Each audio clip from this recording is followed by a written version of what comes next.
moi, je vais présenter donc rapidement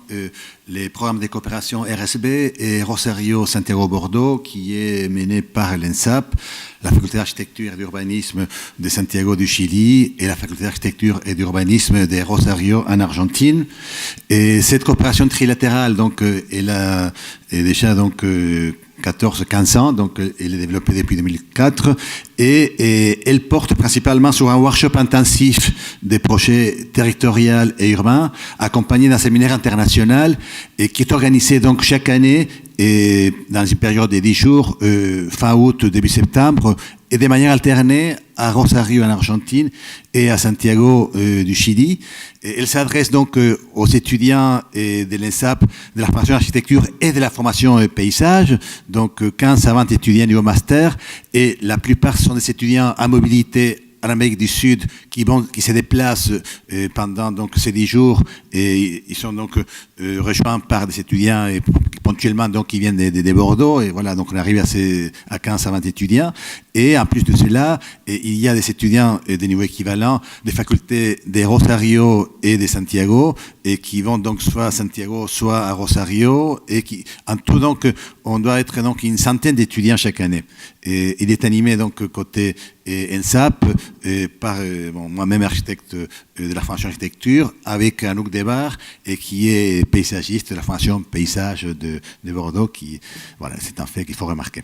et donc la finalité de ces workshops nous, ça nous intéresse donc de cette action de la poursuivre parce que vraiment donc elle permet déjà de mettre en application des principes pluridisciplinaires, architecture, urbanisme et paysage, sur des territoires faisant l'objet des mutations dans des continents autres donc, que le continent européen. Donc, on est confronté à des situations assez singulières, et ce qui permet aussi de comparer des méthodes d'enseignement et du projet urbain et des trois pays, et finalement, au fur et à mesure donc, qu'on avance dans ces workshops, et on prend en compte donc, des questions donc, liées à des thèmes de développement durable, de globalisation,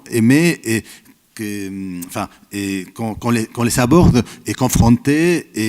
au respect et à la mise en valeur d'identités locales dans des situations émergentes. Donc, on s'intéresse donc en effet, donc,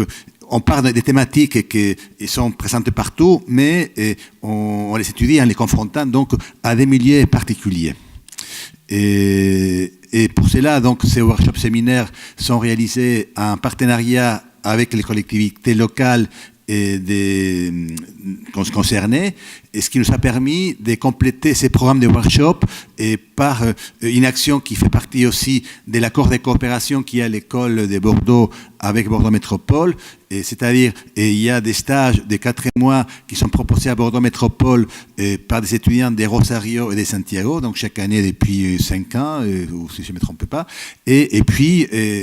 et de manière réciproque, on a mis en place des stages de 4 mois que propose la ville de Rosario et pour les étudiants de l'ENSAP.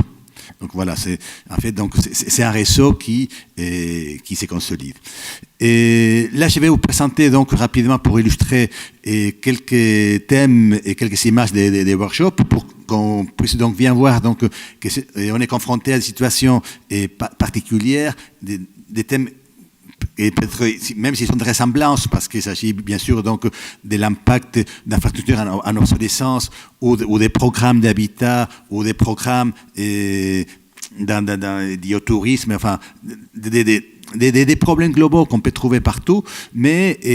l'intérêt c'est que voilà, et on est dans une situation qui sont dans d'autres continents avec des modalités différentes qui nous sont présentées notamment lors des séminaires internationaux qui ouvrent donc chacun des workshops. Et là, c'est un workshop réalisé à Rosario et autour donc du ruisseau donc Saladillo qui est situé, voilà, ça c'est la ville de Rosario,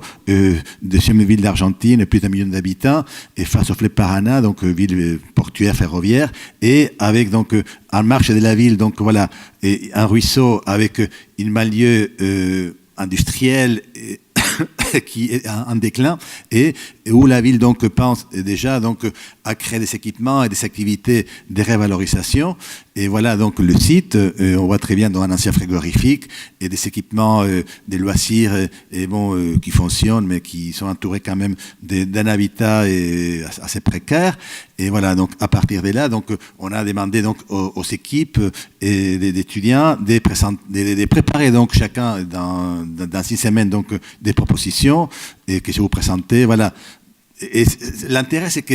voilà, à chaque fois, donc, il y a des étudiants mixtes, des équipes mixtes avec des étudiants donc des 2 pays. Et pour Bordeaux, des étudiants de la formation archi et paysage, et ce qui permet donc d'aborder des thèmes à différentes échelles, et toujours avec le souci d'aborder à la fois des stratégies, mais aussi les illustrer par des situations construites et particulières, et bon, telles qu'on les voit dans ces images. Voilà donc des propositions qui, en effet, donc voilà, elles traitent de l'embouchure donc du fleuve ou du grand parc qui est existant, ou des questions de l'infrastructure et les rapports donc avec la ville. Et comme j'avais dit, donc on est donc dans une situation particulière, singulière. Et par exemple, dans le cas du Chili,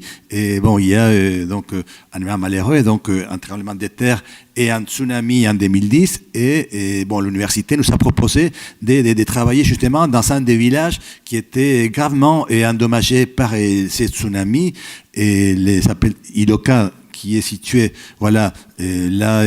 vous voyez, donc vraiment donc un village entre la cordillère et la mer, et un village de pêcheurs qui était donc très endommagé donc lors du tsunami. On voit donc quelques images de ces sites qui a à la fois donc des pêcheurs, des agriculteurs, mais aussi un tourisme qui se développe et qui, lors du tsunami, donc il a été donc gravement endommagé. Et heureusement, donc, comme il y a la montagne donc, qui est pas très loin, donc les gens donc, ont pu courir, et puis là, en fait, donc, c'est réfugié donc, dans les hauteurs, mais la ville, elle a été endommagée. Donc, il s'agissait de réfléchir à la fois à quelles activités, et est-ce qu'on continue donc, à développer de l'habitat pour des pêcheurs, donc vraiment donc, un bord des mers, ou est-ce que plutôt donc,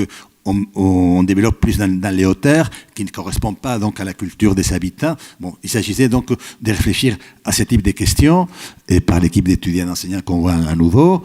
Et voilà, donc il y a différentes propositions, et encore une fois, donc par cette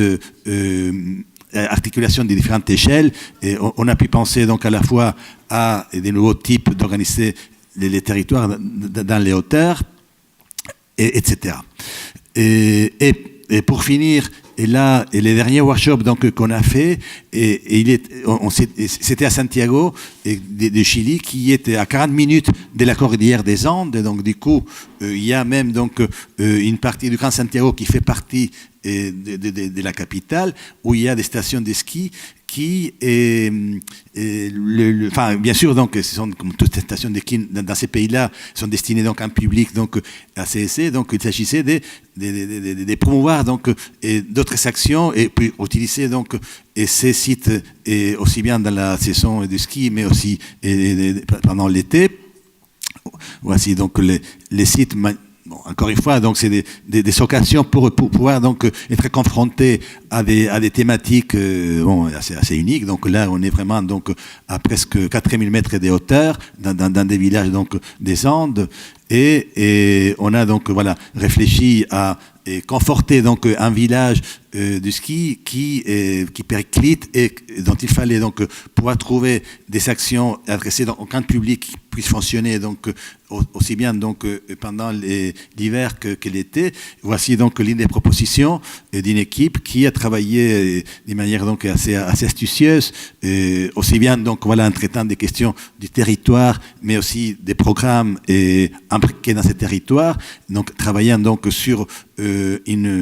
en bordure donc de la zone commerciale qui est actuellement située presque comme une limite non qualifiée de la ville, donc cette frange en rouge, qu'on a proposé comme un socle habitable, et qui, voilà, et donc Et c'est intéressant parce qu'il y a à la fois donc un travail à différentes échelles il y a donc une stratégie, mais aussi ça donne l'occasion aussi pour réfléchir à des formes, à des programmes comme celui-là qui propose voilà une utilisation qui puisse être utilisable aussi bien donc l'été que l'hiver, tel que on le voit dans les images. Et voici donc pour les workshops du programme RSB.